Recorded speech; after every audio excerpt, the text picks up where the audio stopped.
in many ways, I have been pulled on against my will by the sheer enjoyment that I've seen people get out of Mahjong. The fact that people do think this is a fun game. They sit down and they look at the tiles and they touch them and they smile. That also is something I definitely had never expected. Really wasn't expecting to connect so deeply with how much people just have a good time playing Mahjong.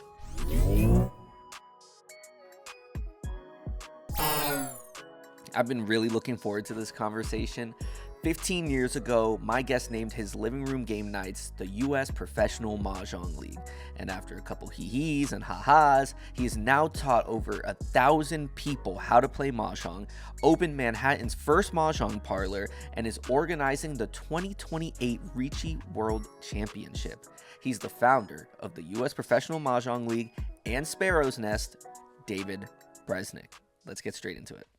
I know that you played with your friends for a few years before you founded the US PML in 2010.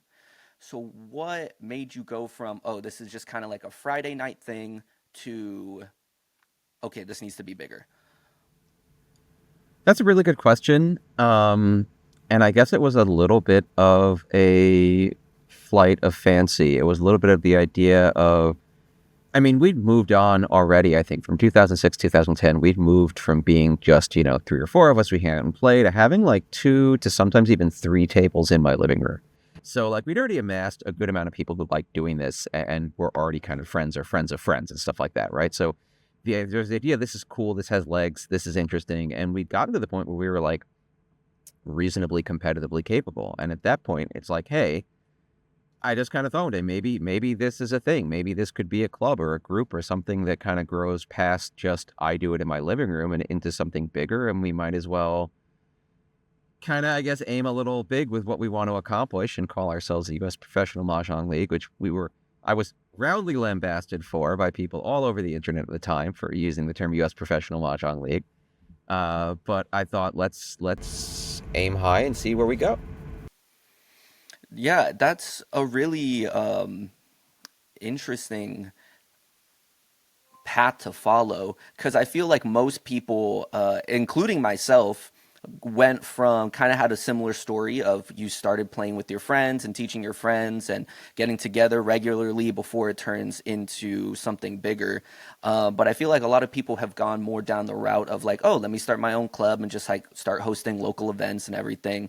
And so I really appreciate and admire the ambition to go straight from the living room to US PML.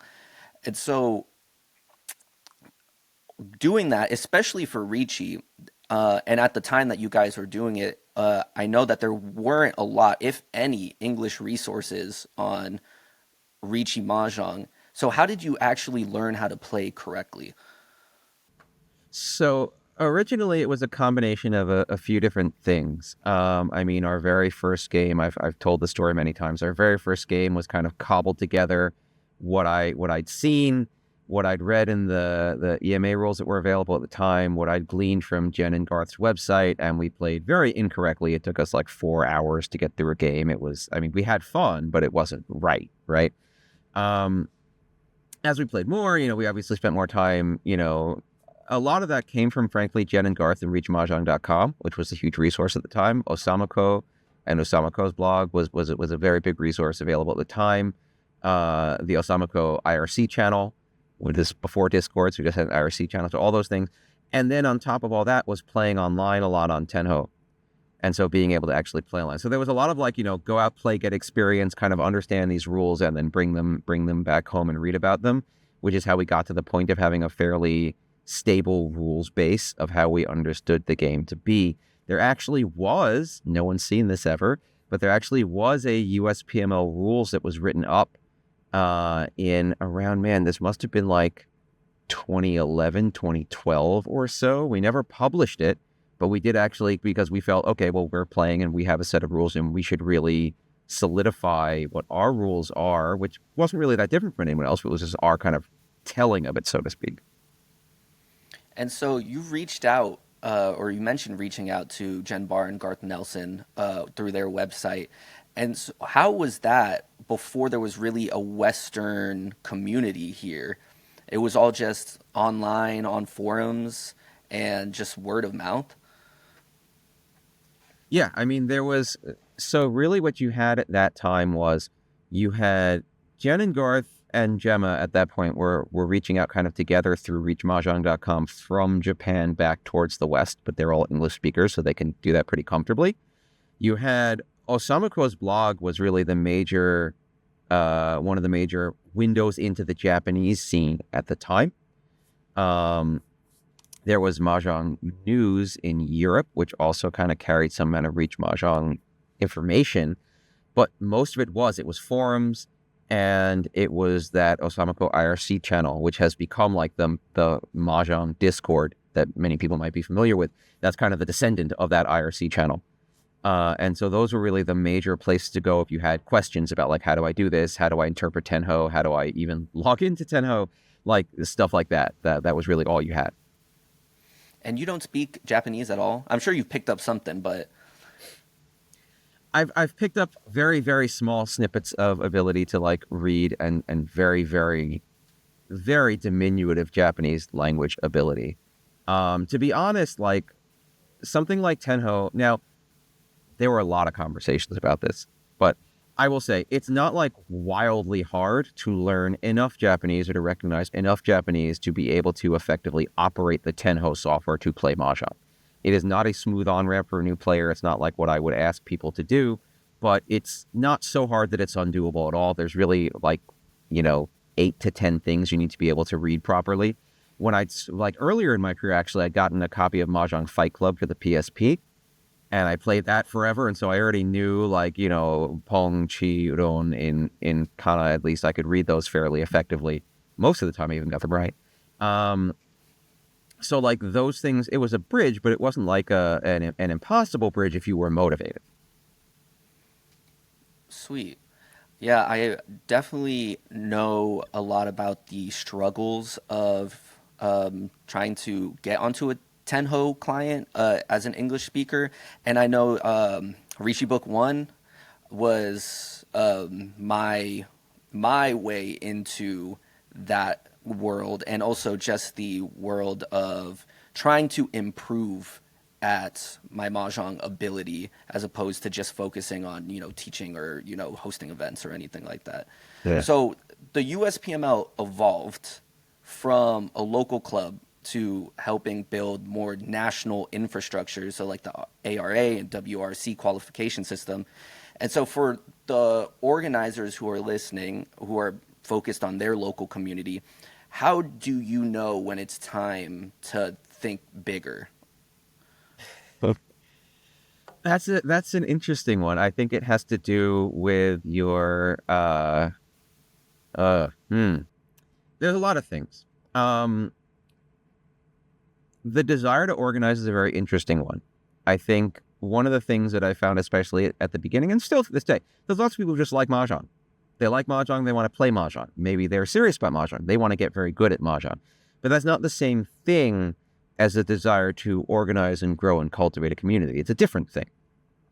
And I think that, like, especially in the early days, especially, there were a lot of people who were very driven to get good at Mahjong and very few people who were driven to grow. So how do you know when it's time to take that step? I think it's going to be a combination of oneself and one's environment.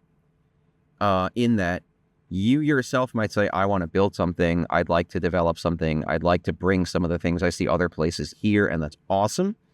And then you have to look at your environment and say, like, well, around me, what do I have to work with here? How many people are interested? How many people do I think I can get interested? How many days and weeks am I willing to spend teaching? How many people am I willing to meet and teach and have a great experience with? And then they go home and I never see them again, because that happens. A lot of people have a nice time. Cool. It's great. They go home. Like how much push do I have? And like, I don't want to sound like a bummer about it, but I want to be a little realistic. Like, a good chunk of that push you'll feel like Sisyphus. It'll feel futile.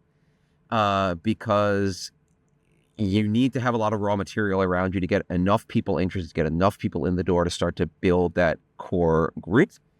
So I think it's a tough decision to come to, and I think you need to be a little careful, because if you're not, you can really burn yourself out on something that you really hope to build that, like, the world around you isn't ready to make happen yet. Okay. And so for people who are more on the side of growing the community using their raw resources to, actually bring people together as opposed to just the self wanting to get better at Mahjong, what do you think is like the minimum viable size or maturity for like a club or a chapter before they should want to or try to engage with like the ARA? Okay, so in terms of how big a club should be to engage with ARA specifically, I'd say please come and join us in ARA as soon as you possibly can.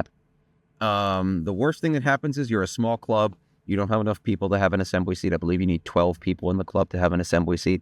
But ARA as an organization, we're always happy to say hello, to know you're out there. And the more we know you're out there, the more people will direct people to you. When someone says, hey, I'm in such and such a place and I'd love to play Mahjong, we'll say, oh, hey, we know the folks over there. Please go join them. So in terms of engaging with ARA, there's no lower limit.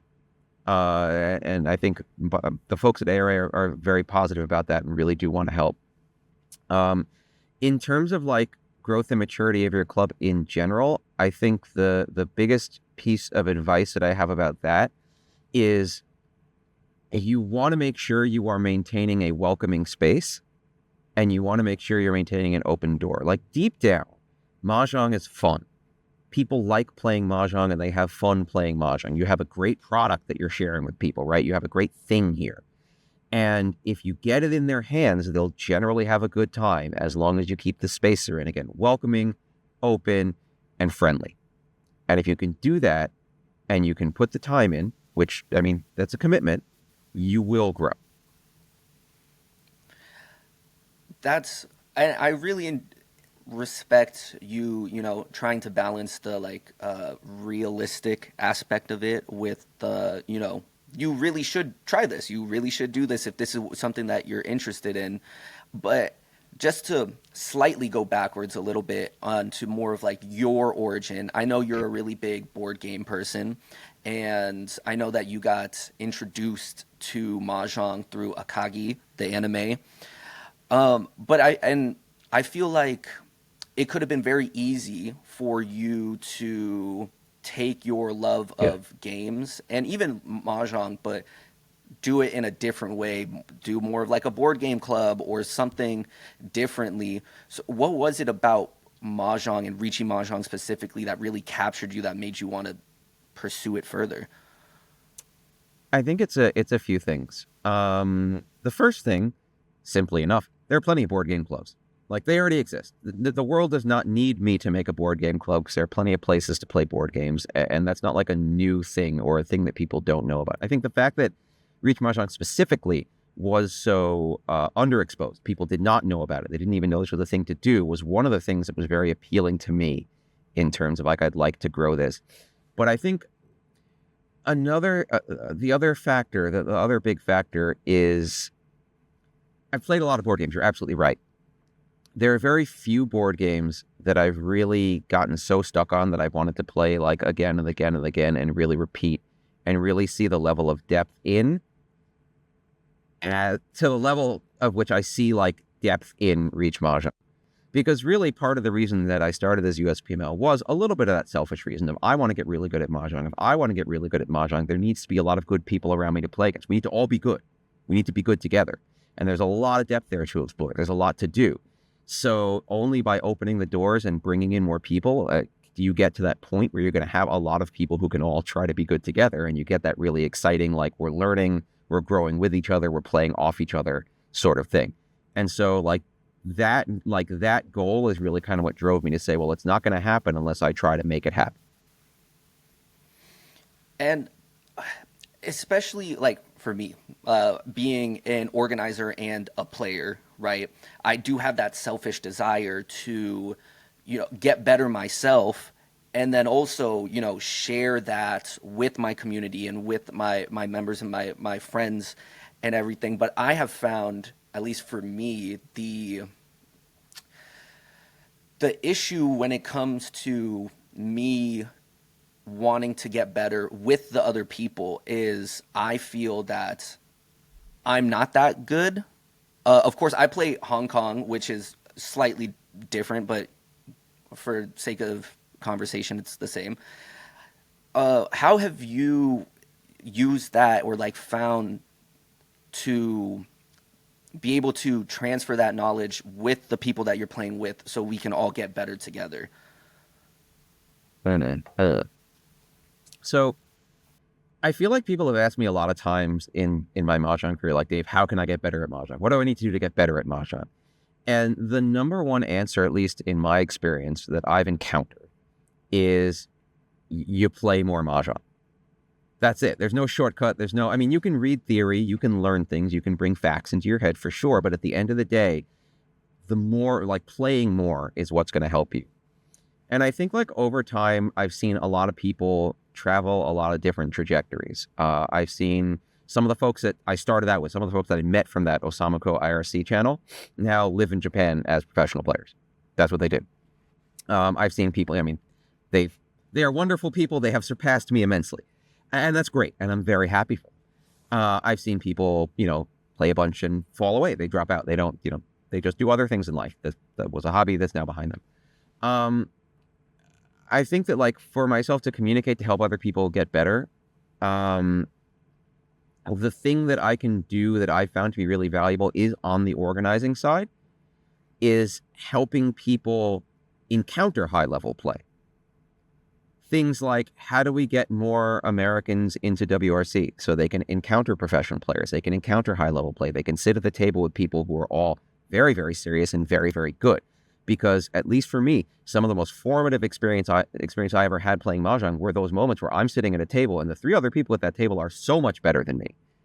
And the only thing that I'll ever say about my own play skill is that I am good enough to recognize or understand or appreciate what the really good people do. That's the only claim I'll make. I'm good enough to at least get it. But being in that environment, not only do you learn so much from being there, from seeing how that play progresses and what people do, but it's also, at least for me and hopefully for people with a mindset to improve, it's very inspiring because you see how tall the mountain really is. And for me, at least, as someone who is trying to get better, I want to ask you, because you did say, like, you know enough to recognize really high level play. And I know you personally as a player, don't want to say it as harshly, but you peaked at the third place at the European Riichi Championship competitively. So, like, for like me, who I feel I'm still like a mere mortal when it comes to my actual Mahjong gameplay, how, like, can you translate to me when you're sitting down at a table with three other players who are a lot better than you? How do you notice, or what do you notice exactly that is so much better? Oh, that's interesting. It's good to know. Good to know I peaked 15 years ago. Um, You went a different trajectory. yeah. Oh no, but there's a lot I can say about all of that. I'm gonna zip my lip about that for the moment.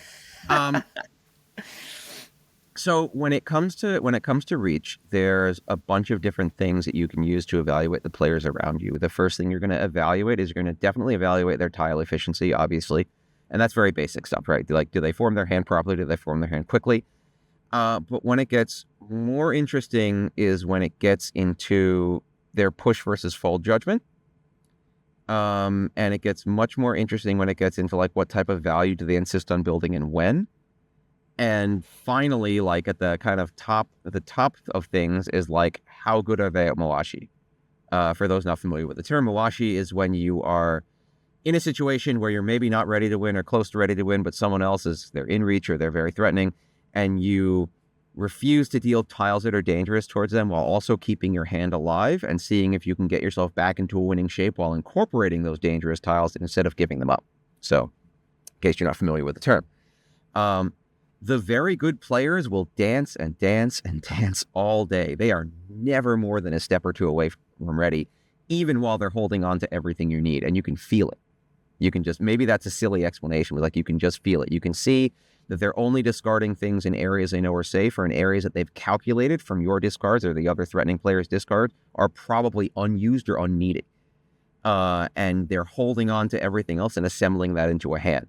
you can see that they'll never let a Dora go. They'll never let Dora go. They'll always build Dora into whatever they build because that's where the value comes from. And you can see that they can look at your discards from beginning to end and come up with a decent mental model of what your shapes were and what you were building. And finally, when they do throw in, if they ever do throw in, it's almost always because they had something like equally or more valuable in their own hand that they were willing to push for.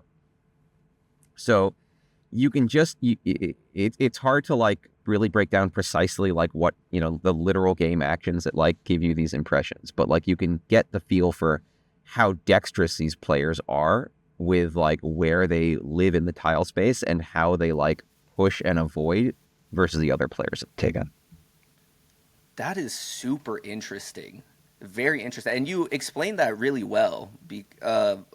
I like exactly know what you mean. I couldn't have articulated it as well as that, but when I do try to articulate a form of that to, the people that I'm playing with, I always say like there is an energy at the table and you kind of just have to go with the flow of what the table is doing. But I think that was a really, really great explanation on exactly how that works in a real situation.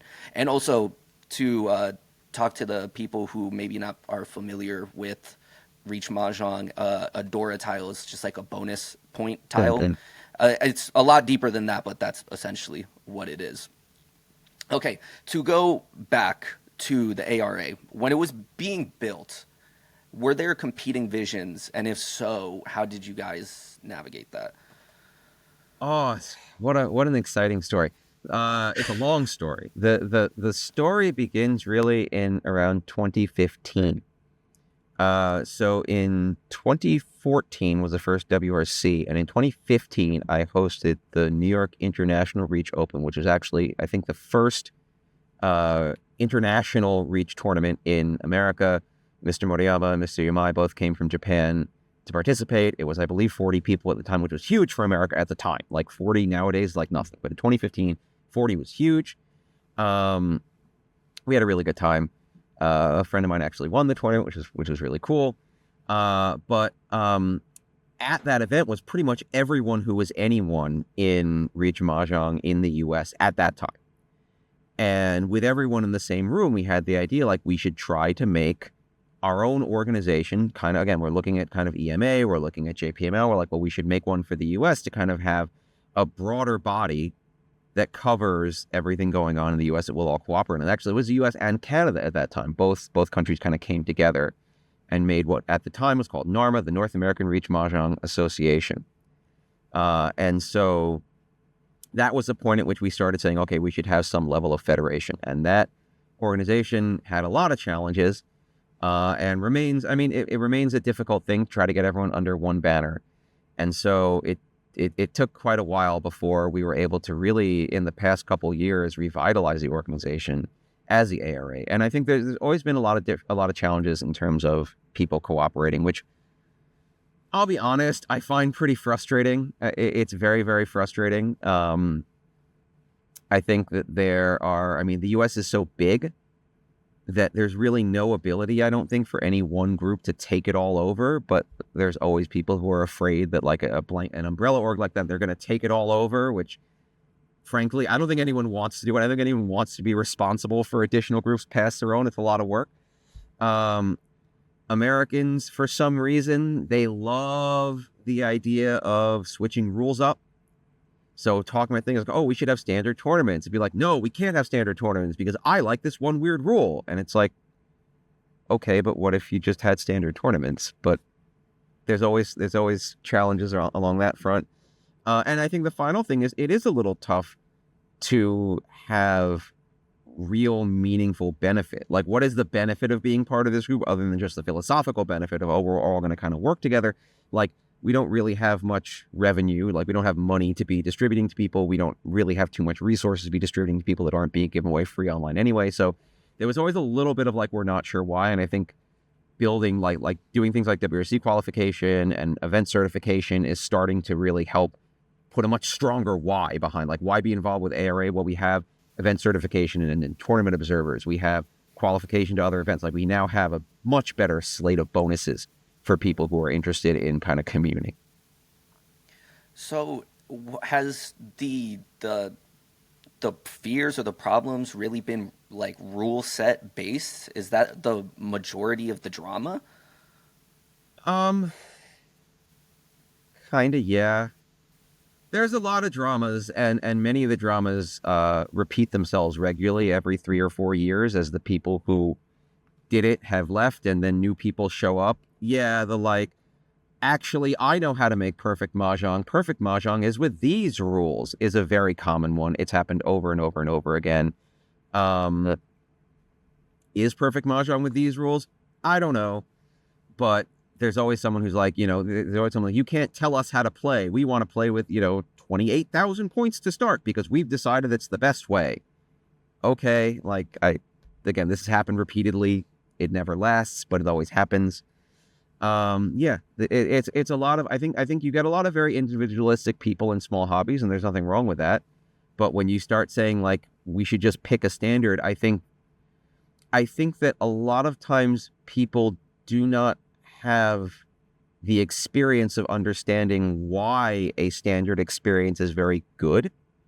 And I actually would say that nowadays, in the past couple of years, now that we have a much larger player base and we have people who very regularly travel for tournaments, people are starting to see like, oh, if the rules are the same every time and some of the expectations of the experience are the same every time, it's much more comfortable for everyone to come and travel to your tournament.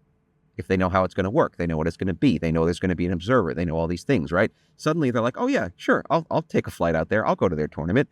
And as people are holding bigger and bigger events, they're finding it much more appealing to attract more people to their tournament. Like it's starting to snowball a little bit at this point. Oh, that's awesome that it actually seems to be working now. Is yeah, it's kind of like the McDonald's philosophy. No matter where you go, it's always the same burger, it's always the same McChicken. Like A, you a, can a you little can bit. count you Now, can count on that. I do want to just make sure to give like a lot of credit here because there have been many people. There are many people involved in R right now. There are many people who've put in a lot of hard work to make that happen. Like, just to be super, super clear, this is not like Dave did it all himself. No, there's been a lot of people, especially over the past year or two, who've pitched in and helped to make this into reality. And I super appreciate all the effort they've done. Yeah, it really is a. It's always been a group effort from the beginning. Okay, but moving on from that, you've been doing mahjong related stuff for 15 years. It was a long time.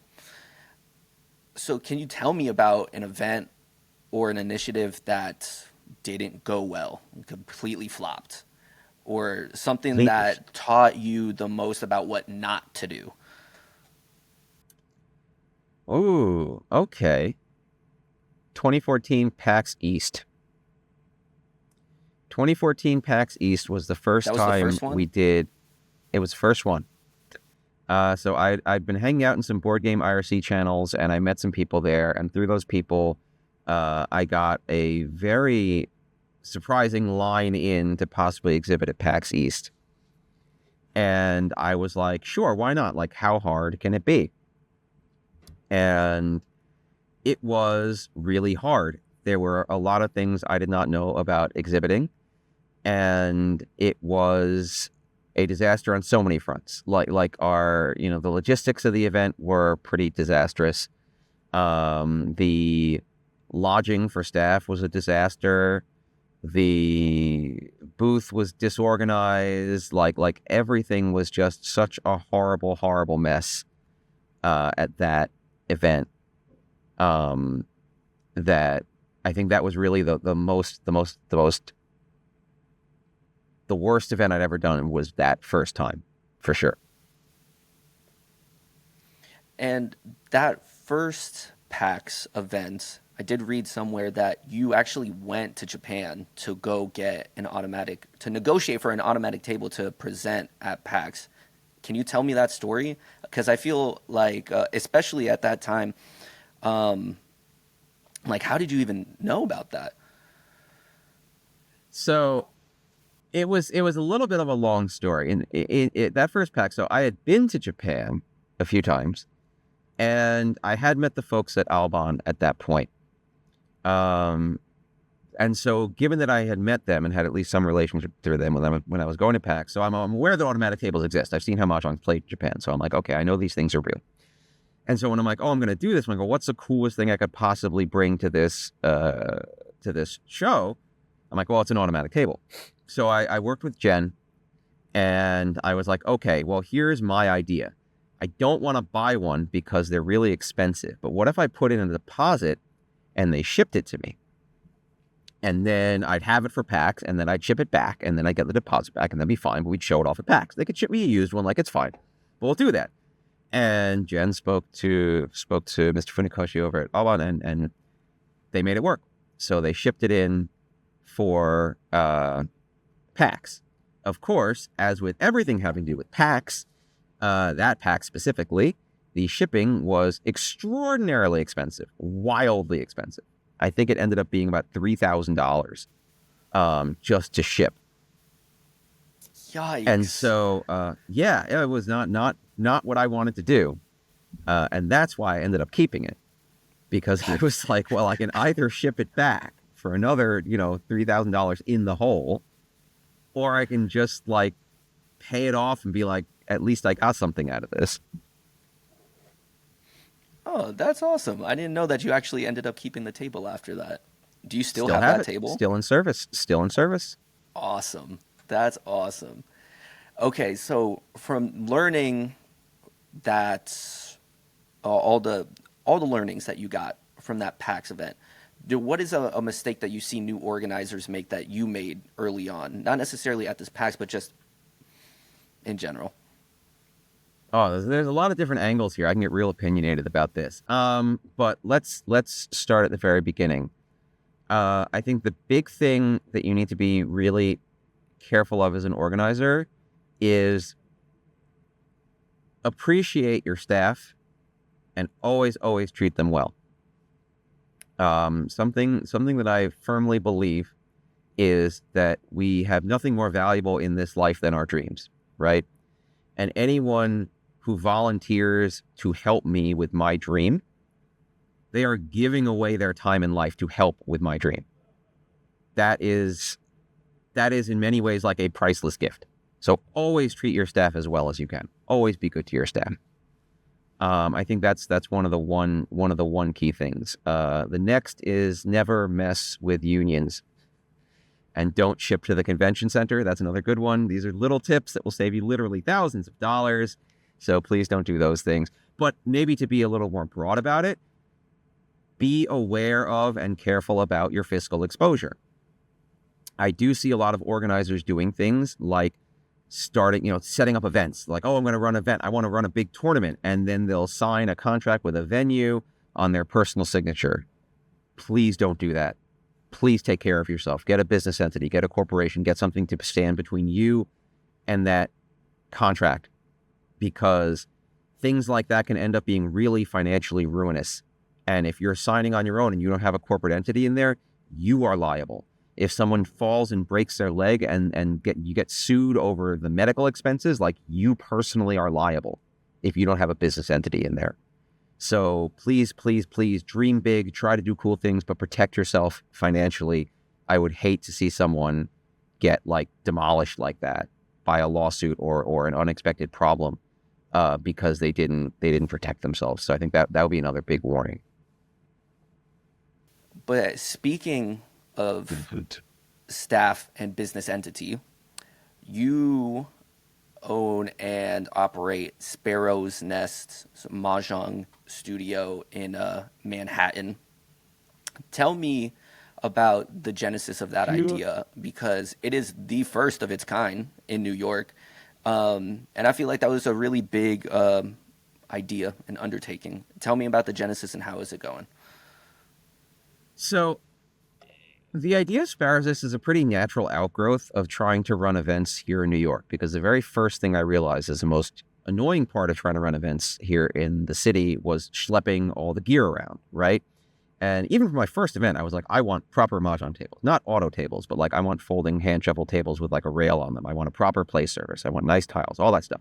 And then every time we wanted to run an event, we had to get all that stuff to where we were going. When we were running events out of other venues, we had to keep some there. And it was really a big pain. So like the idea of if we had a place that was already set up and ready to go, it would be so easy to run events whenever we want was already like in my head.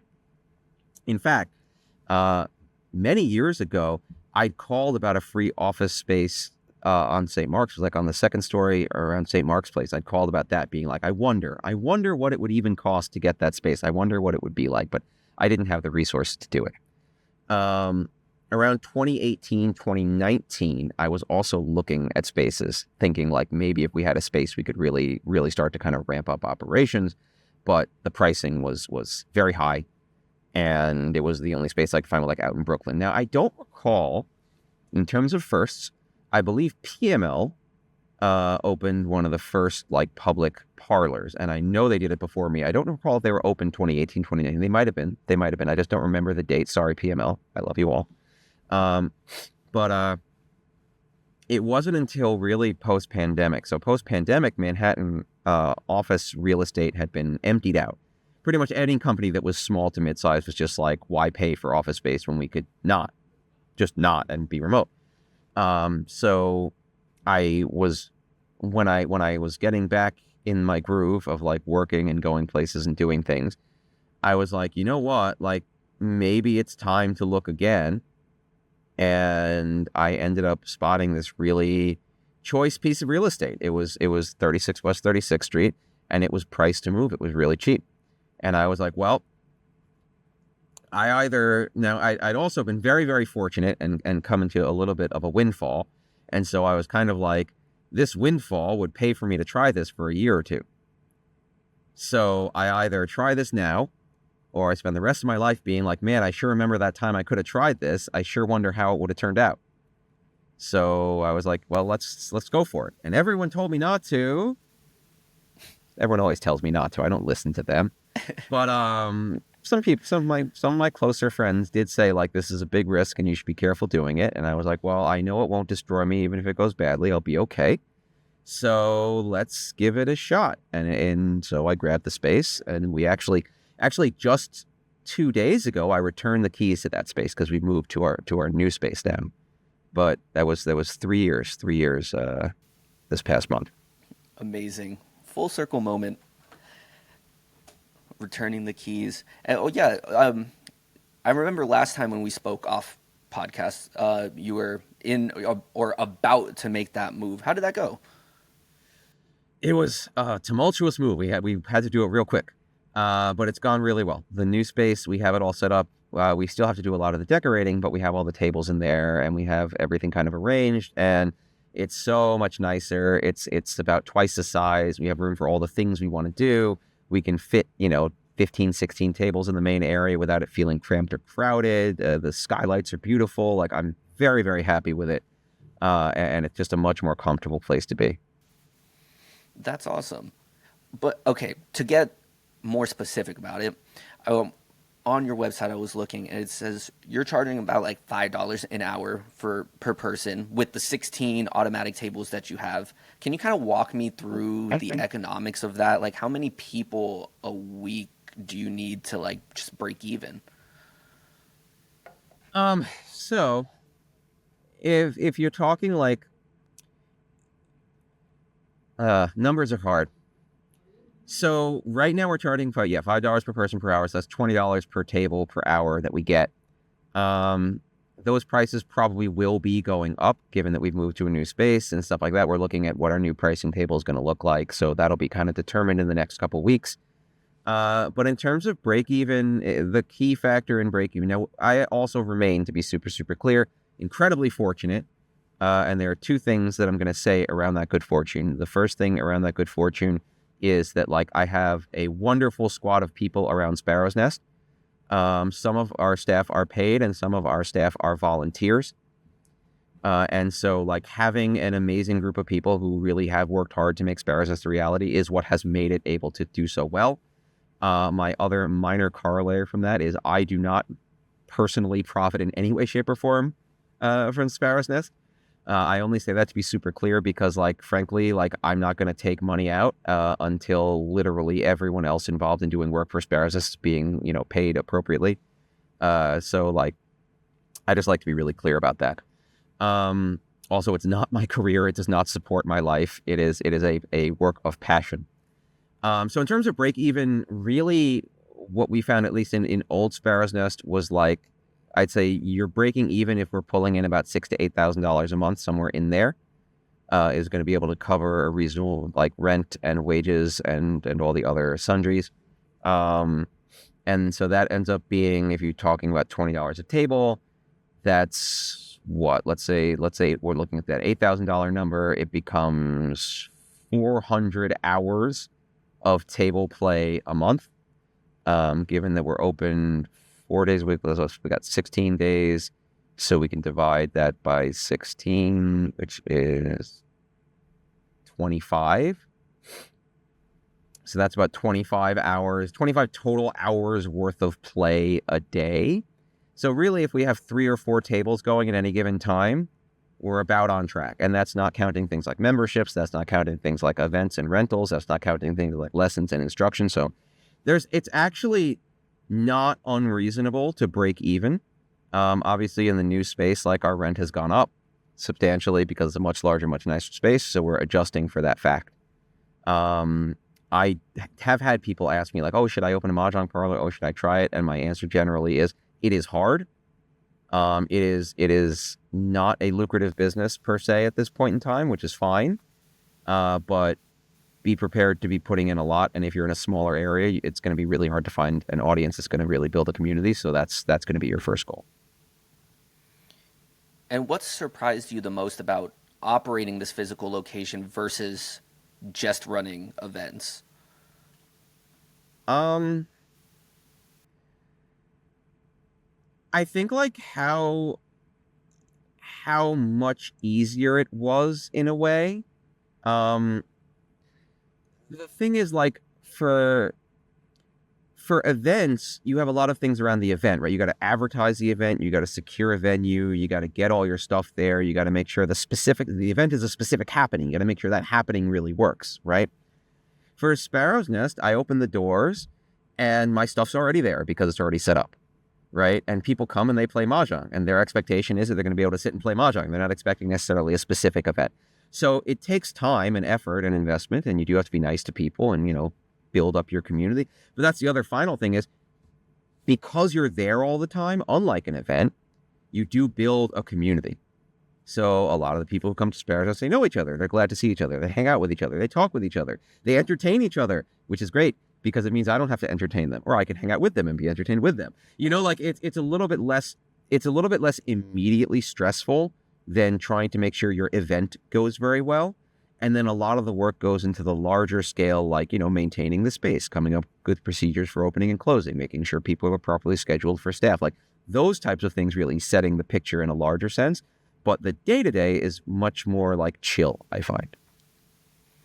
Huh. That's interesting. I was not expecting that answer.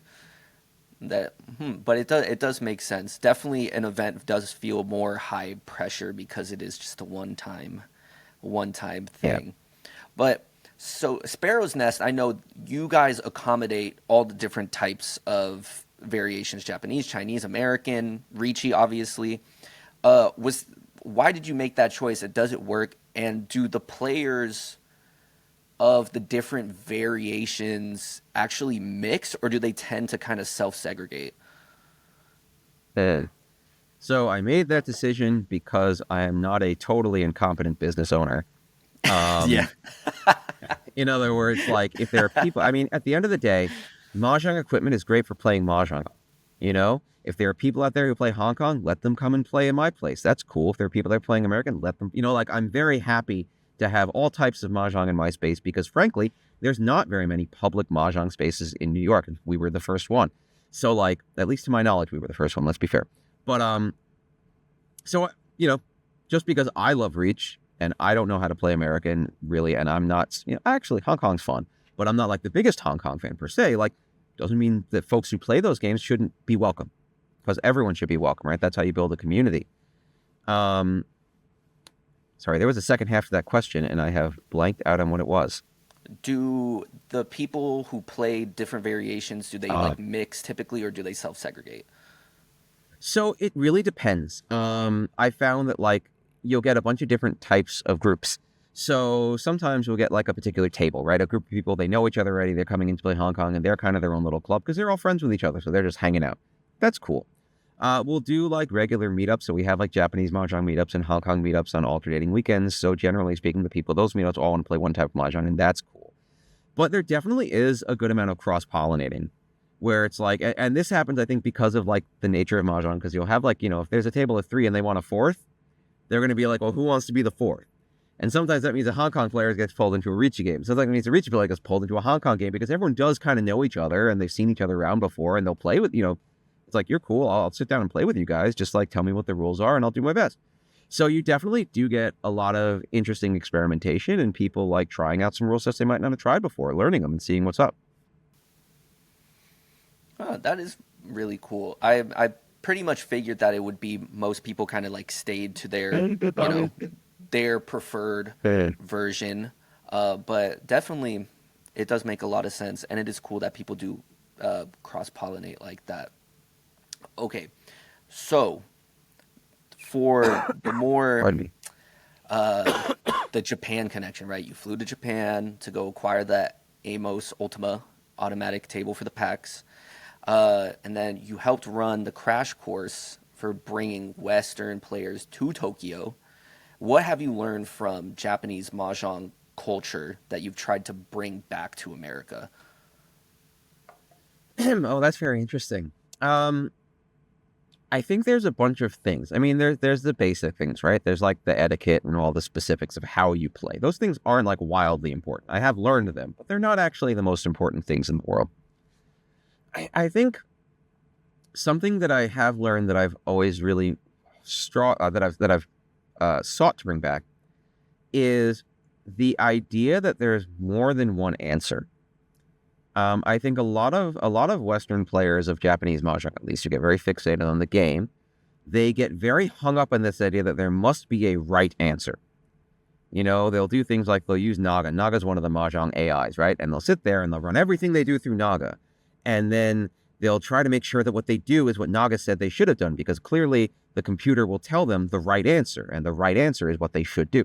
But Mahjong is not that cut and dry a game because of how much hidden information there is and because of how much opportunity there is for meta play. And so when we did the crash course and we'd ask, people would ask, oh, hey, they'd say to one of the teachers, one of the pros, they say, oh, well, what would you do in this situation? Or what should I do in that situation? Now, first of all, these pros have all spent a lot of time being guests at Mahjong Parlor, so they're always very, very polite. They're like impeccably polite. They'll never say someone has a bad idea or a bad strategy. They're very careful about that, which is great. But what I found really interesting is that they could go around the room and point at all the other pros and say, well, in this situation, he'd probably do this. And she'd probably do that. And he always likes attacking this way, so I bet he would do this. But the answer usually did boil down to like, if you feel like you should be attacking, you might want to attack this way. And if you feel like you should be defending, you might want to try defending this way. But there's a lot of room for individual style in Mahjong, and there's not always a cut and dry, like, this is good and this is bad, and the answer here is that. And I think that's the thing most of all that I want Western players to understand, is that there's so much breadth in the game, and there's so much you can learn, and learning and absorbing people's different styles and people's different ideas is great, but don't get so hung up on this idea that if you only like brain hard enough, you'll find the one perfect Mahjong answer, because that's just not how it works. That's super interesting. Very interesting. I think it's kind of like, it's not like chess where there is a very clear like this is the best chess move to make in this position. It definitely does have a lot of that breadth, and I've been thinking about that concept a lot, about player styles, and trying to at least for me be able to articulate that to people, because as I teach more people and I try to get better, I want to try and do my best to properly explain that concept, that there isn't always like a right or wrong answer. There are things that you could, do better. And, but having that, I think that's the part that really intrigues me the most, is the player styles, and especially for a game like Mahjong, where how a lot of us started playing with friends, and you end up playing with the same people over and over and over again, and you kind of learn how they play. I think that is really, really interesting, and I'm glad that you brought that up because I think that definitely more people need to know that Uh, you can chart your own path when it comes to how you play. So, Absolutely. is there anything that works in Japan that doesn't translate to Western culture? Um, in terms of teaching or in terms of like mahjong play. Let's say playing. So, uh, uh, I think like in general, any meta doesn't really travel. So like if you sit and you play in Japan for a long time, you go to Japan, you go to JPML Dojo, you sit there, you play and play and play, and you're gonna get kind of pulled in if you're paying attention, right? You're gonna get pulled into the meta of how people there play. You know, what do their discards kind of mean? What are they aiming for? When are they ready? When are they hiding that they're ready? You'll get like your head stuck into that logic, which you will now all communally share. And then if you leave and come back to the West, you will be outside of that logic. And you will be playing with people who just operate with different thoughts. Now, I'm not even going to say right or wrong thoughts, but they just operate with different thoughts about what they should be doing or how they want to push or when they want to push and all those things. And it'll be really disorienting. And that's not really again, this isn't like a one is right, one is wrong sort of thing. I think it's just what happens when you travel between environments entirely. I do think that that Japanese players are a little more prone to be focused on that meta and like focused on learning that meta and understanding that meta. And so they'll kind of like converge on a meta a little more quickly. At least that's been my experience. But like Western players will often be a little bit more stubborn about like, well, this is how I do it, and so I'm going to do it the way I do it. Again, none of this is like good, bad. There's no value judgment behind this. It's just like things I've kind of noticed in terms of how players engage with the game. Interesting. And could you articulate kind of like what that meta is? Is there a way to actually kind of explain it? That's a really hard thing to put into words. How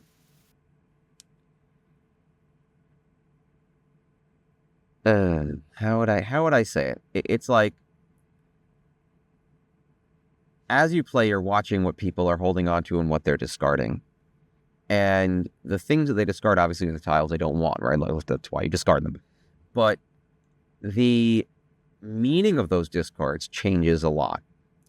And that, in my mind, is really kind of the heart of it, is what you see other people trimming or deciding is useless and when they decide it's useless.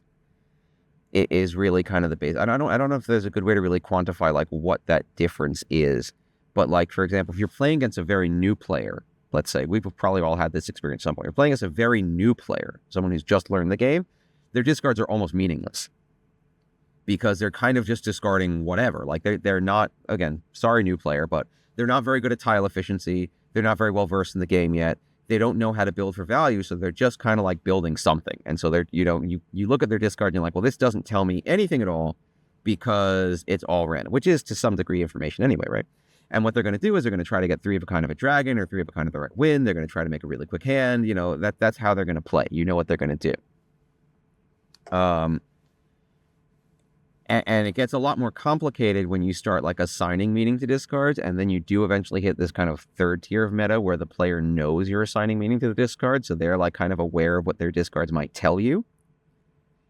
And at that point, like the discard becomes also speech, and you're getting into kind of a weird zone. I'm doing a very poor job of articulating. I'm sorry. It's very hard, I think, because it's been something that I've kind of soaked up very experientially.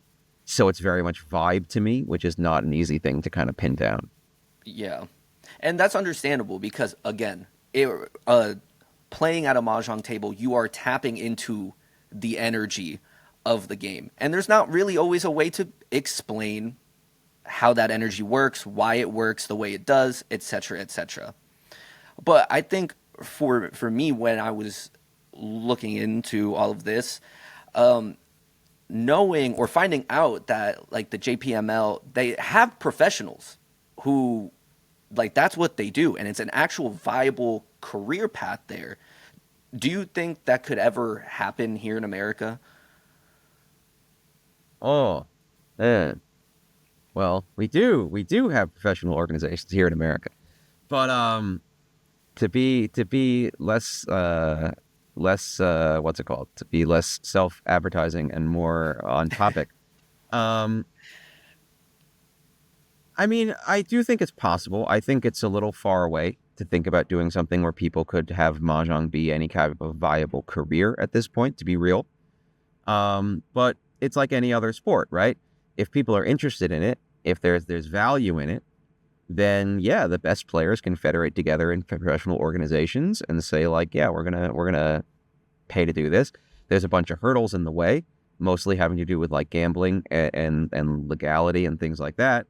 But let's imagine a world in which mahjong is declared to be a game of skill. It's not a gambling game. You can have a mahjong, tournament for a substantial prize. I could easily see there being reasonable prizes offered. There could be sponsorships. There could be viewership. Like all those things can build over time. And as they build, then the viability of that sort of professional path as a career becomes more and more real.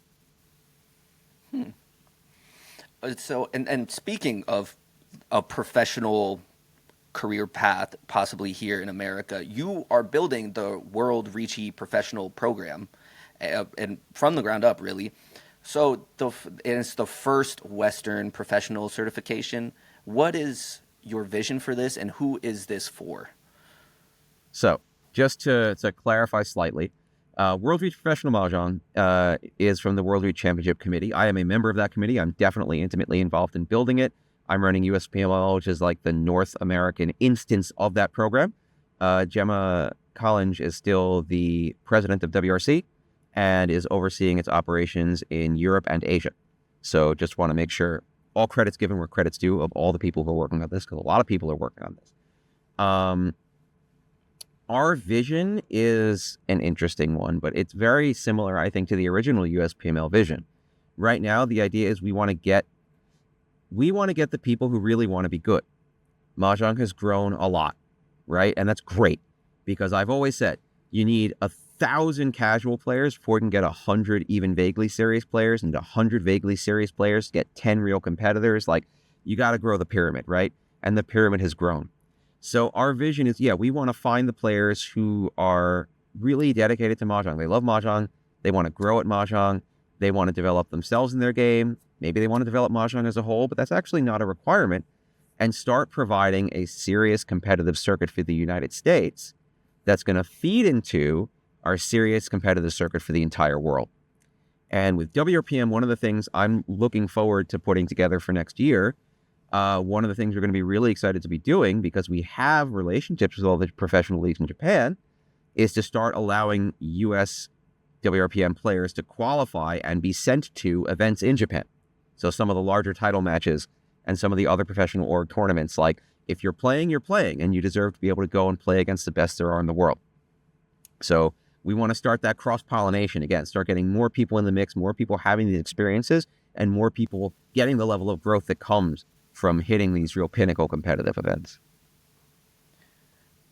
And what does professional mean when it's not a career path? Because I don't think anyone should really quit their day job to do this. But Please don't.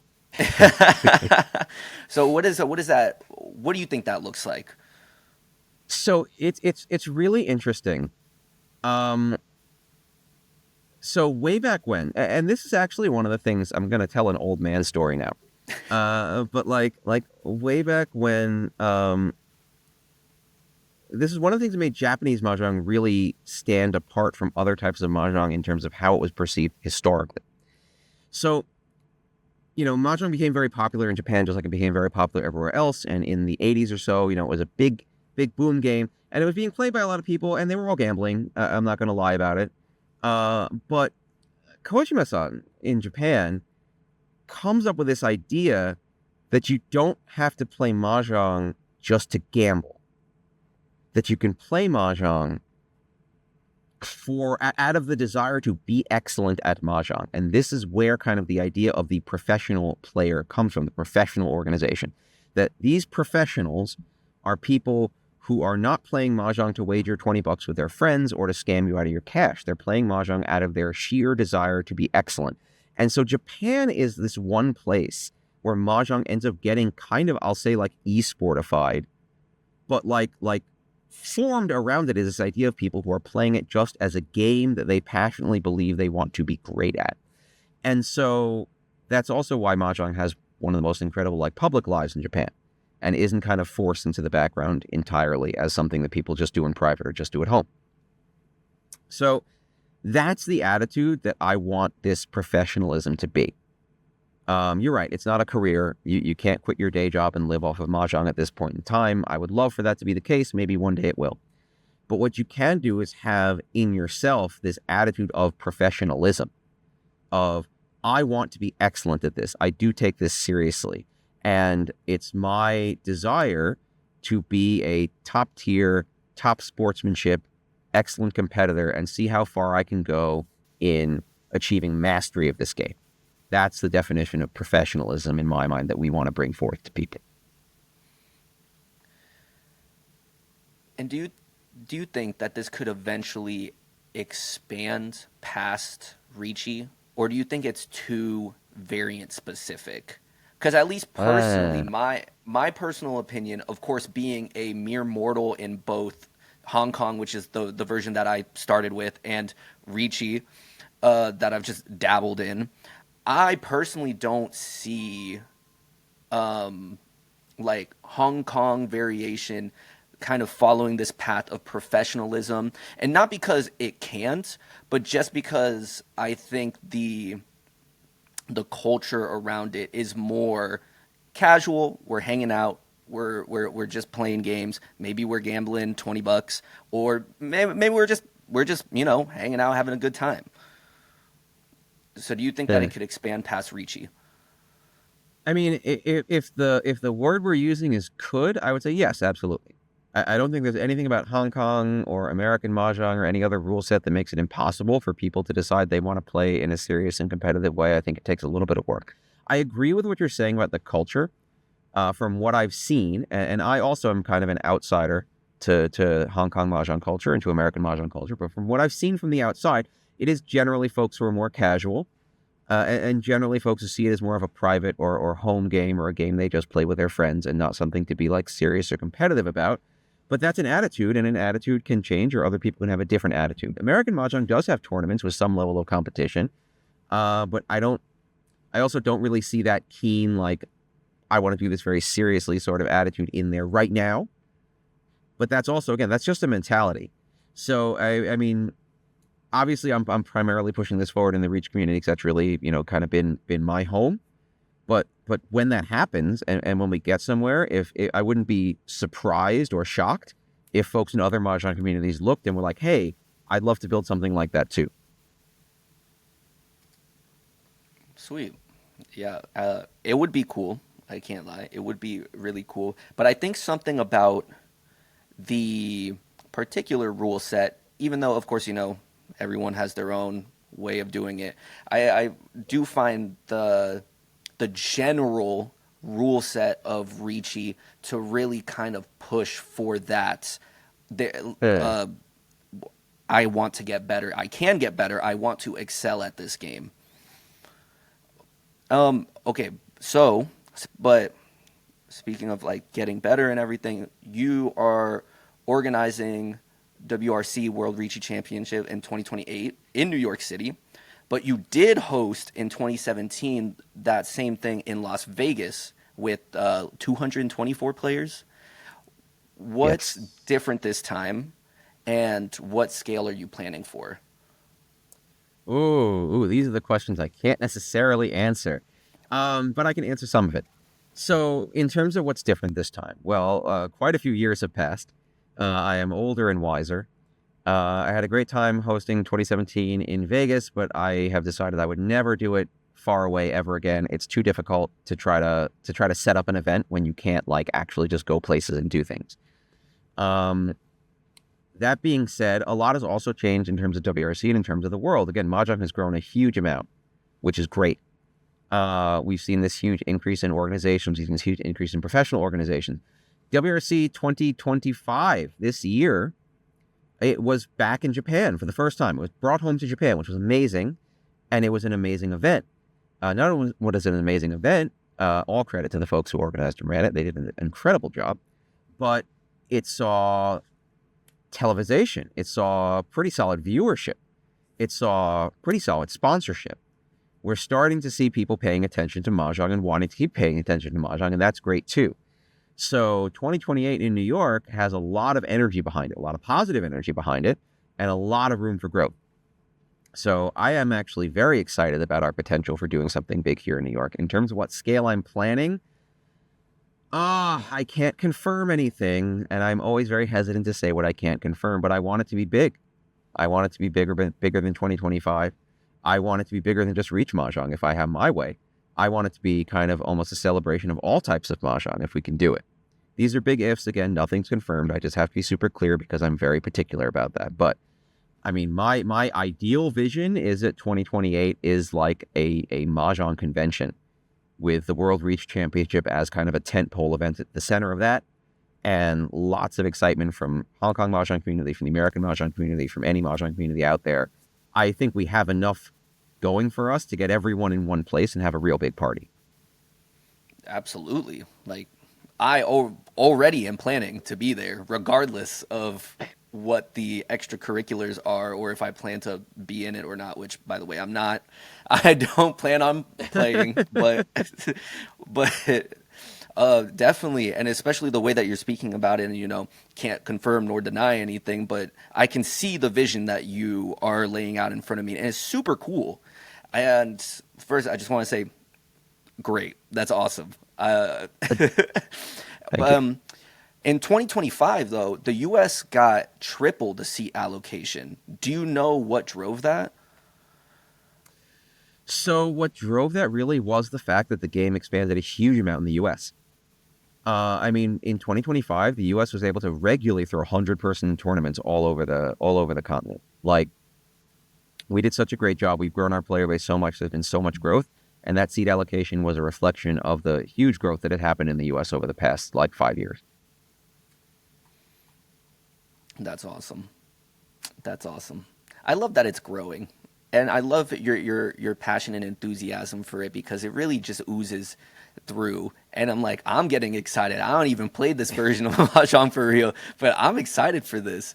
Okay, so looking back at 2010, could you have imagined any of this? And then looking forward 15 years to 2040, if everything goes right, what does this look like for you? Oh, man. Looking back to 2010, what did I imagine? I don't really know. I had some vague imaginings, like maybe this takes off. Maybe it becomes really big. Wouldn't that be really cool, right? Like, I'd been involved in things like, I mean, the easiest analog is like Magic the Gathering, right? A game that came from, just a card game, right? To kind of dominating every game store in America. And I was like, that would be cool. Would I seriously think this is going to happen? Like, no. But I was like, that would be cool. And it's been a very interesting road from there to here. Obviously, we haven't become Magic the Gathering, but we have for sure taken a game that was once very, very niche and known only to a few people, and brought it to the world, and taught so many people, and engaged with so many people, and showed it to so many people, shared it with so many people, like beyond what I could have possibly imagined. Honestly, if you told me that I would have taught literally thousands of people Mahjong by now, I would have been like, that's ridiculous. Maybe 10, right? No. And like, the fact that it's been this experience where in many ways I have been pulled on against my will by the sheer enjoyment that I've seen people get out of Mahjong. The fact that people do think this is a fun game. They sit down and they look at the tiles and they touch them and they smile. That also is something I definitely had never expected. Really, really wasn't expecting to connect so deeply with how much people just have a good time playing Mahjong. So I think those are the things that have really been unexpected and incredible. And I think the one more thing I will say is unexpected and incredible is the amazing friends I've made along the way, like the people I've met the people who have donated their time to help, the people who have just come by to learn, the people who I've seen, the people who I now know, who I would never have known if it wasn't for Mahjong. So all of those things have been an incredible blessing. Looking forward 15 years, 2040, well, I should just be retired by then, right? I should just be sitting on a throne made of tiles. I mean, if I get everything I want and everything goes incredibly, yeah, we have Mahjong as a sport. We have Mahjong on ESPN. We have professional players like something like M League here in the U.S. Professional players who get paid a salary because there's sponsorships and there's some money in there to give them the opportunity to do this. That's what I'd love to be seeing. Is it guaranteed? Of course not. But if WRC keeps growing at this rate and people keep spreading the game and everyone keeps like really pushing things forward, the world of Mahjong will broaden, whatever shape it takes. And so that, I think, is always something really exciting to look forward to. And what do you think needs to happen for Mahjong to really break into mainstream American culture? How much trouble do you want me to get myself in? That's up to you. You can All speak right. freely on this podcast. Oh dear. Oh dear. Okay. I will speak diplomatically, but it is something that I do feel very passionately about. When I first started playing Mahjong and I started playing Tenho online and I was in that Osamako chat channel, I was told something that I found to be very unpleasant. I did not like this. They said, well, you know, if someone's not willing to put in the effort to learn enough Japanese to play Tenho, they don't deserve to be playing this game. And I thought that was absolute rubbish. That made me furious. When I was first looking at instructional videos, one of the early instructional videos was a 4-hour-long instructional video by someone who spent the first 5 minutes of the video lecturing the viewer on how this was a very difficult game and you needed to know every rule and you couldn't do any rule wrong or you'll mess it all up for everyone. And that also really bothered me. What I'm trying to get at here is this game needs to be welcoming. This game needs to welcome people in. And there's a few angles about that that I feel very passionately about. And the first angle is, do not engage in weird cultural fetishism, please. Mahjong is a fun game. Mahjong was invented in China. Japanese Mahjong was invented in Japan. There are many wonderful people around the world who play Mahjong. That is great. But you want your Mahjong spaces and your Mahjong organizations to feel welcoming to everyone, to get into the mainstream, which means Mahjong is a fun game you can teach to anyone. And I think that's really key. Do not bombard people with Japanese terminology because that's confusing and distressing and not very welcoming. A lot of our Mahjong media and many of our Mahjong online platforms that are fairly popular also contain imagery that, to be honest, is not appropriate, not welcoming. And many people find themselves embarrassed to share their hobby with their friends. If Mahjong wants to make it into the mainstream, those things will always exist, and that's fine, but we need to move beyond that being a primary experience of engaging with Japanese. I'm talking about Japanese Mahjong specifically, but like of engaging with Japanese Mahjong. That there needs to be, again, things that are welcoming, things that you can show your friends, things you can show your mom, things you're not going to be like, I don't want anyone to see that I do this. I think those are the biggest things. I think the game itself is fun.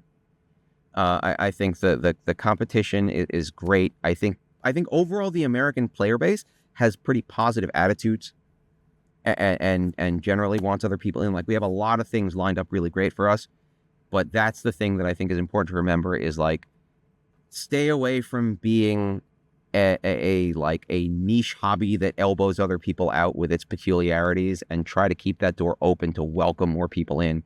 Keep your spaces comfortable. You know, don't be afraid to stand up and say, you know, everyone's welcome here. Everyone can play here. Everyone needs to be polite to each other when it's warranted. And those are the things that are going to keep more players coming to join us and play Mahjong. Amazing. Well said.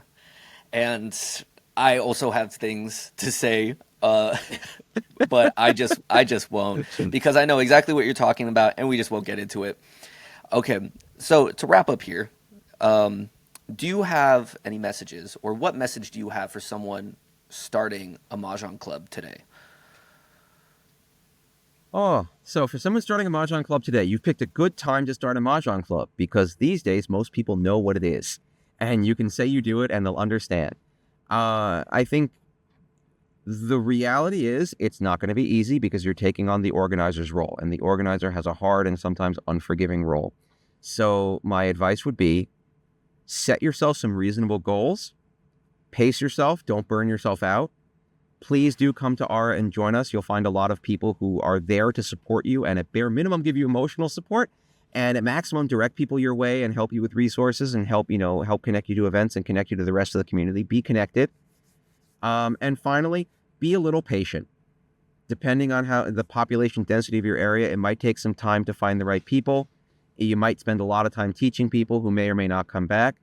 But if you put that time in, if you are patient, if you are consistent and welcoming, you will grow a community around you, and you're all going to have a fun time playing Mahjong, and you will, I don't know, I mean, maybe it's a little waxing, a little poetic to say it'll touch your heart, but it's a good feeling. It's a good feeling to bring people together, to all have fun, and to feel excited about doing it, whatever cadence your meetings are week after week or month after month. I 100% agree. Because as an organizer, as someone who has been organizing Mahjong events and teaching people how to play, I started all of this because I wanted to play more. And turns out if you start a Mahjong club, you end up not playing Mahjong very often. And that sometimes is a bummer.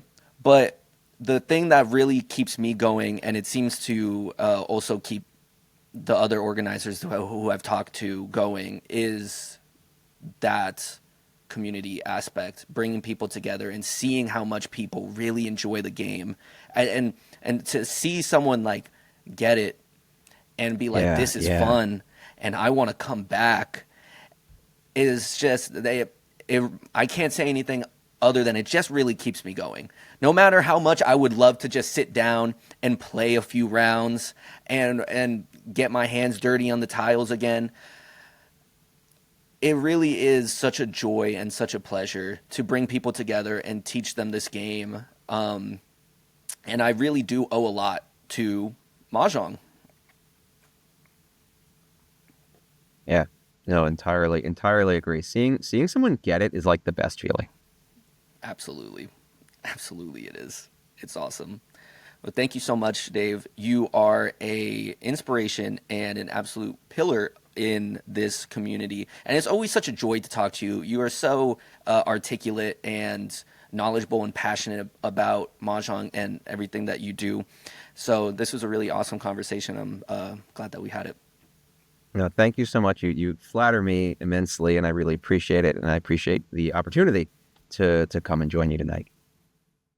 That was David Bresnick, founder of USPML, Sparrow's Nest, and one of the people who made Riichi Mahjong in America actually happen.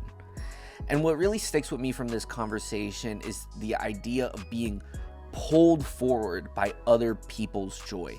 After 15 years of organizing, that's still what keeps him going, and I think that's true for a lot of us. I know it's true for me. If this episode resonated with you, share it with someone who's thinking about starting their own club, or someone who needs to hear that the grind is worth it.